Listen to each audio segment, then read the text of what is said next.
Thank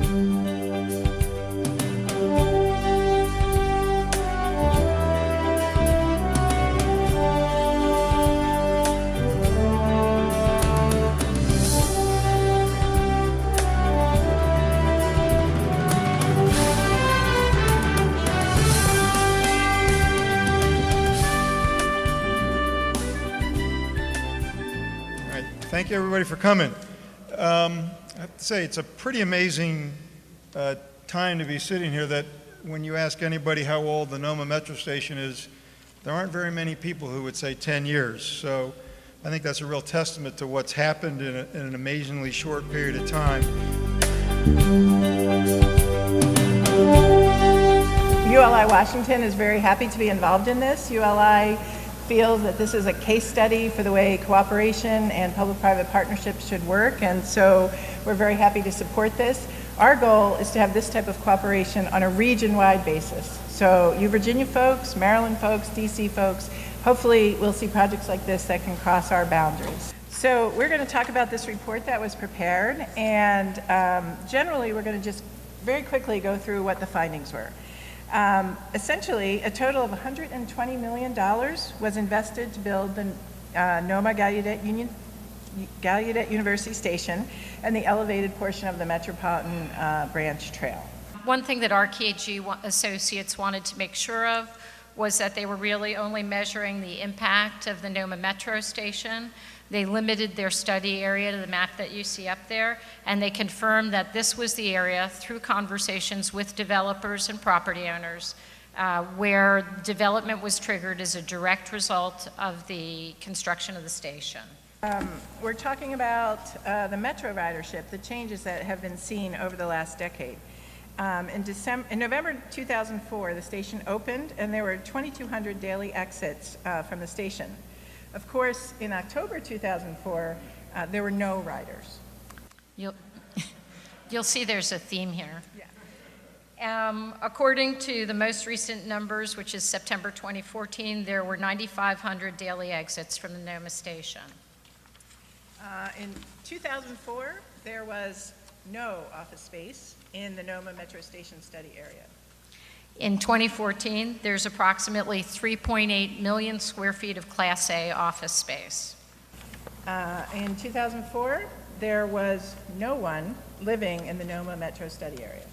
In 2014, we estimate that there are more than 5,400 people living in 3,057 apartments. Stop me if you've heard this before. In 2004, there were no hotels in NoMa. In 2014, there are 3 hotels with 622 rooms. And in 2004, there was no retail in the NoMa Metro study area. And in 2014, there is 183,000 square feet of high-performing retail, and that does not include the food trucks. So we conclude, and RKG concluded, that the economic impact of the NoMa Galludet University Metro Station has been extraordinary. They estimate that $1.7 billion was spent on construction, creating more than 14,000 direct, indirect, and induced construction jobs, and that the study area also supports more than 15,000 permanent jobs.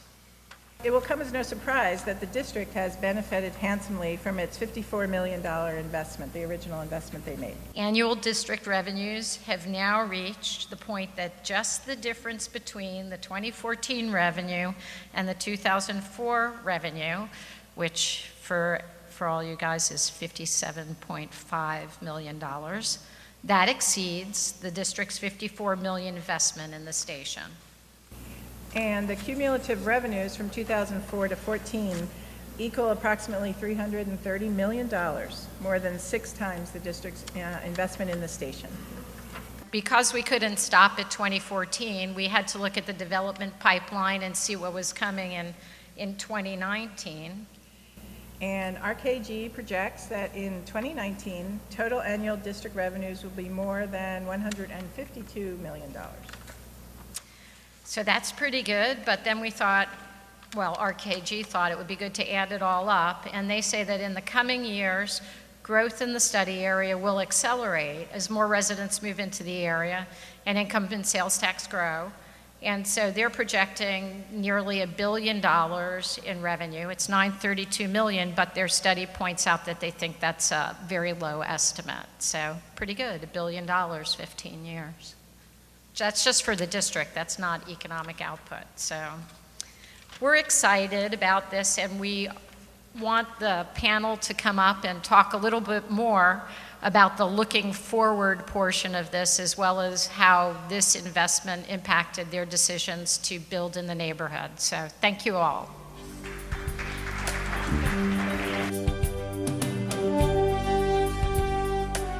I'm Ernie Jarvis of First Potomac Real Estate Trust. We are, with our partners, Perseus, building Story Park, which is about a 700,000 square foot development, 350,000 square feet of office, 300 units of housing, 65,000 square feet of retail. Bring your tenants. I'm done for this evening.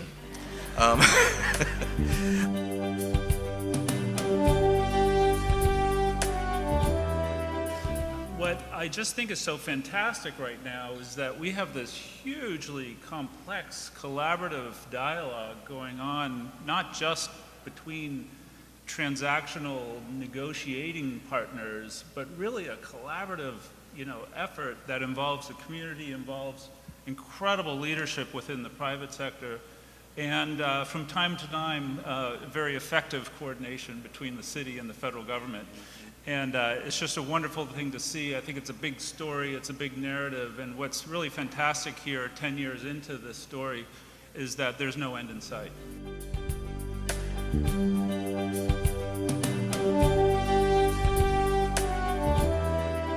I think when we look out 3 years, the next big change is going to be the retail. I think the dynamic coming here is going to be amazing and I think some of it will happen on the west side, but I think the east side is really going to be where the dynamic change and part of it will be the type of retail, what Edens does, but what Douglas is thinking about doing. And when you get that really interesting fiber of retail that's different, people want to be here. And you've already got, Robin, he's 5,000 new residents.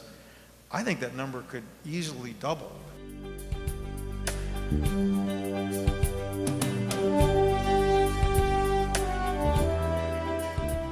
It just reflects that it's hard to look backwards 20 years because the city's different, and this younger workforce wants to be urban, and so they're moving here in droves.